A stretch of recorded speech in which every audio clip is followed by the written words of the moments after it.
నిన్న జరిగినటువంటి అసెంబ్లీ సమావేశాల్లో అంబటి రాంబాబు గారి అరెస్టు గురించి వచ్చినటువంటి ప్రస్తావన సందర్భంగా మన మహిళా హోమ్ మినిస్టర్ అయినటువంటి అనిత గారు మాట్లాడుతూ అంబటి రాంబాబు గారు ఈ రకంగా సైగ చేశారు, ఇది రెచ్చగొట్టేటువంటి సైగ కాదా అని ఆయన్ని ప్రశ్నిస్తూనే ఆయన ఒక ఎక్స్ మినిస్టరు అని చెప్పి గుర్తు చేసే ప్రయత్నం చేశారు. అయితే ఆయన్ని రెచ్చగొట్టినప్పుడు కానీ మీ పార్టీకి సంబంధించిన వారు ఆయనకు సంబంధించినటువంటి మహిళలమైన మా మీద దాడి చేసినప్పుడు కానీ మీకు ఆయన ఒక ఎక్స్ మినిస్టర్ అని మీకు గుర్తులేనట్టుంది. అయితే ఎనీహౌ అసలు ఇది మొత్తం ఎక్కడ మొదలైంది? ఇది మొత్తం వెంకటేశ్వర స్వామి వారిని మీరు ఇవాళ ఒక వైసీపీకి సంబంధించినటువంటి రాజకీయ నాయకుడిగా చూస్తూ ఆయన మీద పోస్టర్లు వేసి దుష్ప్రచారం చేస్తూ ఆయనకి దుస్థితి కల్పించారు.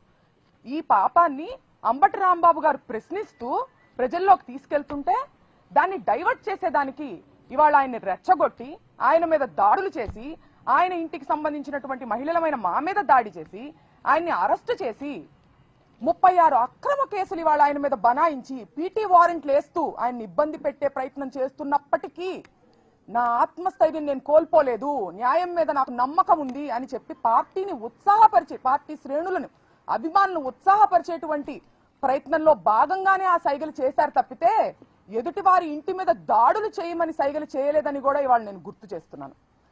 అసలు ఎందుకు తగ్గాలని కూడా నేను ప్రశ్నిస్తున్నాను. రెడ్ బుక్ రాజ్యాంగం ఇక్కడ జరుగుతుంది.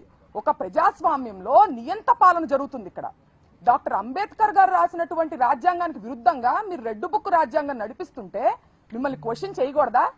మళ్ళీ ఒకసారి స్పష్టం చేస్తున్నాను, మీ అక్రమానికి మీ దౌర్జన్యానికి తగ్గేదే లేదు. అలాగే నాకు ఒక అనుమానం ఉందండి అనిత గారు, మీరు అసలు అన్నది అంబటి రాంబాబు గారినా లేకపోతే పరోక్షంగా లోకేష్ గారిని ఏమన్నా అన్నారా? ఎందుకంటే గతంలో ఆయన కూడా అలాంటి సైగలు చేయడం జరిగింది.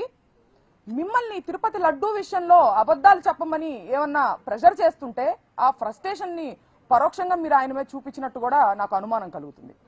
అలాగే ఈ సందర్భంలో మీరు గతంలో అమ్మ అనేటువంటి పదంలో కూడా ఎంత భూతర్థం తీసి మాట్లాడొచ్చు, ఎంత అశ్లీలంగా మాట్లాడొచ్చు అని చెప్పి మీరు ప్రపంచానికి తెలియజేశారు. చూసారా? ఆ ఘనత మీకు మాత్రమే చెందుతుందని